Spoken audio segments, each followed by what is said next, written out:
네, 이번 시간에는 주식 공부 시간으로 평단가 얘기를 좀 해볼까 합니다. 그래서 제목은 주식 수익에서 평단가가 거의 전부인 이유라고 지어봤습니다. 주식은 결국 평단가 싸움이다라는 거죠. 그래서 평단가라는 거는 역시 이제 여러분들의 매수가의 평균이죠. 그래서 수익이라는 거는 매도가에서 매수가를 뺀 거기 때문에 매수가 평단가가 낮을수록 수익이 커진다는 거죠. 그래서 우리가 평단가를 낮추는 그런 싸움은 결국에는 어떤 시장과의 밀당 또는 협상이라고 볼 수가 있습니다. 특히 이제 매도라는 거는 이제 시장이 제시한 가격에 어쩔 수 없이 우리가 따라가야 되죠. 그래서 굉장히 불리한 인질 협상과 같다라는 거예요. 그래서 인질을 풀어줄 테니까 높은 마진을 달라라고 끊임없이 요구를 하죠. 그래서 이제 매도 입장에서는 굉장히 곤란해요. 평단가가 높으면은 곤란한 입장에 처하게 됩니다. 하지만 매수는 좀 다르죠. 동등한 입장에서 내가 마음에 안 들면 그 협상을 하지 않아도 된다는 거죠. 그래서 내가 이거를 물건을 사지 않거나 협상을 안 해도 그만이다라는 거예요. 손해가 없죠. 그래서 매수라는 건 항상 제3자의 눈으로 접근을 해야 된다는 겁니다.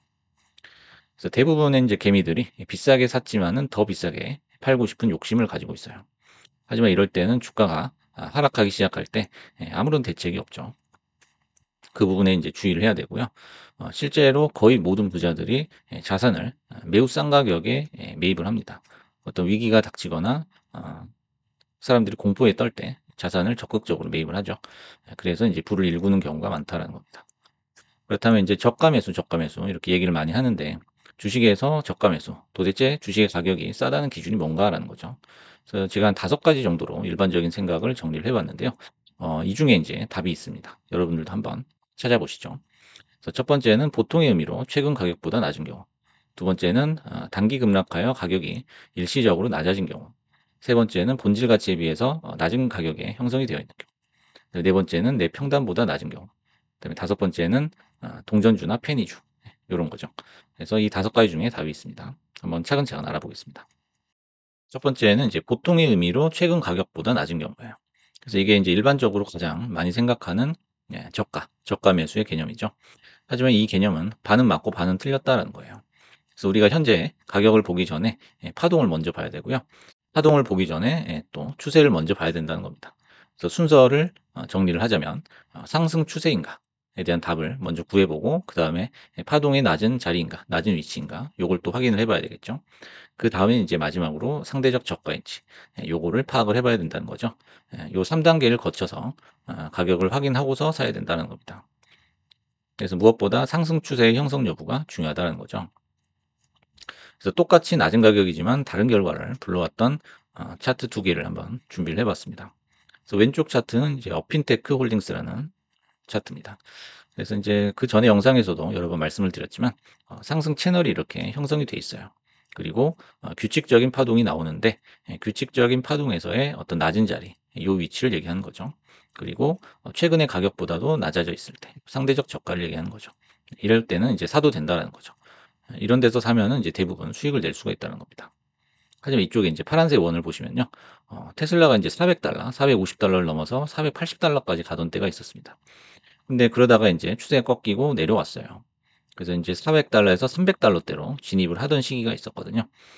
그때 이제 테슬라의 뭐 박앤세일 구간이다 해가지고 적극적으로 달려들었다면은 엄청난 손실이 났던 그런 구간이었죠. 그래서 단순히 가격이 싸졌다고 해서 접근해서는 안 된다는 거죠. 이 왼쪽 빨간색을 보시면요. 여기는 이제 얘기가 다르죠. 똑같은 종목이지만 상승 추세입니다. 상승 추세고 이렇게 파동이 오르락내리락 할 때 내려왔던 그 자리였어요. 최근의 가격보다도 낮은 상대적인 저가였고요. 그래서 여기서 샀다면은 또 시세를 먹을 수가 있었다라는 거죠. 그래서 무엇보다 상승 추세의 형성 여부가 이 가격을 판단하는 데 있어서 매우 중요하다는 겁니다. 다음에 두 번째는 단기 급락하여 가격이 일시적으로 낮아진 경우. 이런 경우에도 우리가 저가 매수라고 부를 수가 있죠. 하지만 이 말도 반은 맞고 반은 틀리다라는 거예요. 그래서 이 경우에는 펀더멘털이 훼손이 됐는지, 펀더멘털 훼손각인지 먼저 확인을 해봐야 된다는 거예요. 그래서 똑같은 급락이지만은 이 급락의 성격에 따라서 기회가 될 수도 있고 지하실로 갈 수도 있다는 거죠. 그래서 왼쪽 차트는 이제 알테오젠 차트인데요. 알테오젠이 작년 말쯤에 소송에 한번 휘말린 적이 있죠. 하지만 그 소송이 이제 뭐 통과 의뢰 그런 거고 어떤 뭐 펀더멘털이 훼손되는 그런 것과는 좀 무관했다. 이렇게 이제 결론이 났습니다. 그래서 이제 121선이 상승하면서 거의 2배 가까이 상승하는 그런 모습을 보여줬었죠. 오른쪽을 보시면은 요건 이제 유나이티드 헬스 그룹인데요. 이때 이제 급락이 한번 나왔었는데 똑같은 급락이에요. 하지만 이건 성격이 좀 다르죠. 그래서 수익 전망치 하락에 또 소송이 걸렸고 법적 조사가 들어왔었고 그다음에 평판이 하락하고 또 이미지가 나락가고 이런 이제 악재에 악재가 겹쳤고요. 이건 어떻게 보면은 펀더멘털이 훼손이 됐다고 볼 수 있거든요. 그래서 그 이후에도 이제 추가 하락이 나왔던 모습을 볼 수가 있습니다. 그래서 이제 펀더멘털이 다시 회복이 되지 않는 이상은 이 가격이 회복되는 경우가 거의 없다라고 봐야죠. 그다음에 이제 저가 매수 도대체 싸다는 기준이 뭔가? 세 번째 보시면요. 본질 가치에 비해서 낮은 가격에 형성이 되어 있는 경우다라는 거예요. 그래서 요거는 이제 거의 맞는 얘기라고 볼 수 있습니다. 하지만 이제 PER 등으로 실제 가치를 기업 가치를 정확하게 계산하는 것은 거의 불가능하죠. 그래서 이제 여기서 나오는 개념이 바로 컨센서스라는 거예요. 컨센서스. 그래서 컨센서스라는 말은 여러 가지 의미가 있겠지만 저는 여기서 이제 모든 투자자들의 의견 총합이다라고 정의를 해보겠습니다. 그래서 주가를 움직이는 마지막 트리거 이게 바로 컨센서스라고 할 수 있죠. 그래서 지금 차트를 하나 보시면 이거 이제 팔란티어 차트입니다. 팔란티어를 얘기할 때 끊임없이 꼬리표가 붙는 게 바로 이제 PER이 200이다. 엄청난 고평가다. 근데 왜 가냐 이거예요. 왜 상승을 하냐. 이건 간단합니다. 이거는 시장이 인정을 해주기 때문이에요. 그래서 과거에 주식시장에서 중요하게 생각하던 이 가치의 개념, 이것이 이제 인정의 개념으로 점점 이동을 하고 있다는 거예요. 다시 말해서 이제 고평가라는 건 확실하지만 향후 파급력을 생각하면은 이 정도 가격까지는 충분히 갈 수 있다라는 의견의 일치, 즉 이제 컨센서스가 형성이 됐다는 거예요. 그래서 이제 현재의 자산 가치를 계산하던 시대에서 미래의 성장 가치를 추정하는 시대로 이 주식 시장의 트렌드가 점점 바뀌고 있기 때문이죠. 그래서 잠시 열기가 식어 있다면 그때가 매수 타이밍이었다라는 것이 이 팔란티어 차트에서도 증명이 됐었죠. 그래서 이전 영상에서도 여러 번 음봉티어라고 제가 이름을 붙였었죠.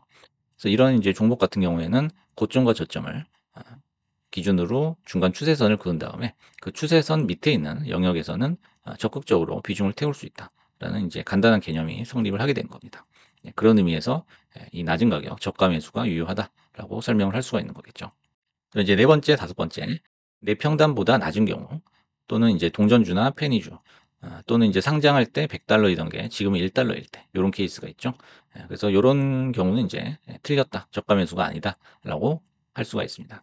그래서 가격을 우리가 먼저 보게 되면 흠씬 두드러 맞게 된다는 거죠. 예를 들어서 이제 L자형 월봉이 많이 나오는데요. L자형 월봉에 들어가는 것은 편한 길을 놔두고 매우 위험한 가시밭길로 들어가는 거죠. 그래서 우리가 뭐 하이 리스크 하이 리턴 이런 얘기를 많이 하는데요. 이런 경우는 이제 울트라 하이 리스크죠. 반면에 또 하이 리턴이 아니고 로우 리턴이에요. 그래서 좀 불리한 게임이다라고 설명을 할 수 있겠습니다. 이 차트도 보시면 이제 뭐 250달러 가던 게 지금은 뭐 1달러도 안 된 그런 가격이 형성이 돼 있죠. 그래서 가격만 보고서 싸다고 느낀다면은 우리가 주식을 왜 하는지부터 진지하게 다시 물어봐야 됩니다. 그래서 매수에는 항상 매도라는 개념이 따라붙게 되는 거예요. 내가 주식을 평생 소유를 하는 게 아니기 때문에 항상 언제 매도를 할지, 얼마에 매도를 할 수 있을지를 계산을 해봐야 된다는 거죠. 그렇다면 이제 좋은 평단가를 만드는 방법에 대해서 한번 생각을 해보겠습니다. 차트라는 거는 프랙탈이다라는 거죠. 그래서 프랙탈이라는 거는 같은 모양, 같은 패턴이 계속 확장을 하면서 나오는 거죠. 그래서 우리가 차트 분석을 할 때는 분봉이나 일봉, 그다음에 주봉, 월봉까지도 함께 볼 필요가 있다라는 거죠. 그래서 평단이 좋으면은 없던 힘도 생겨서 하락을 버틸 수가 있어요. 하지만은 평단이 안 좋을 경우에는 늘 불안에 떨고 약간의 급락만 나와도 굉장한 스트레스를 받게 된다라는 거죠. 그다음에 이제 싼 가격을 기다리다가 안 사본 적이 있는가라는 거죠. 주식을 사는 것 자체는 중요한 게 아니다라는 거죠. 옆에 그림을 보시면은 이제 내 좋은 옷을 사러 갔어요. 갔는데 마음에 드는 옷을 찾았지만 너무 비싼 거죠. 가격이 안 맞는 거죠. 하지만 이제 내 프리미엄을 주고 사는 게 아니고 다음에 세일할 때 와서 사야지. 얼마든지 또 세일 기간이 있고 그때 또 살 수 있기 때문이죠. 그래서 주식을 사는 것 자체에 너무 매몰될 필요가 없다는 겁니다. 그리고 마진을 남기는 장사꾼처럼 행동해야 되고 도박꾼처럼 행동해서는 안 된다는 거죠. 그래서 제 주식과 도박을 비교했을 때 가장 큰 차이점은 바로 이 시간이죠. 도박이라는 건 내가 베팅을 하고서 바로 패를 오픈을 해야 되는 거죠. 하지만 주식이라는 거는 내가 바로 오픈을 하지 않아도 되고 또는 내가 사기 싫으면은 무한정 또 기다릴 수 있는 거죠. 그래서 그런 부분에 차이점이 있다는 거죠. 네, 마지막으로 한국인에 특화된 나스닥 매수 스킬이다라는 거죠. 그래서 인제 우리가 나스닥을 매매를 할 때는 주로 인제 밤이나 새벽에 장이 열리기 때문에 좀 원활하게 매매를 할 수가 없죠. 그래서 보통은 인제 뭐 직장인분들 같은 경우에는 적어도 뭐 1-2시 전에는 주무셔야 되기 때문에 잠들기 전에 현재가의 -3 에서 -5% 사이에다가 일정한 물량을 걸어 놓는 그런 습관을 들이면 참 좋겠다라는 거죠. 그다음에 두 번째는 장 초반에는 가급적 매수하지 않는다라는 겁니다. 이제 매수 쏠림 현상이 생기죠. 그래서 장이 시작하면은 우르르 몰려들기 때문에 가격이 위로 뜰 수밖에 없다는 거죠.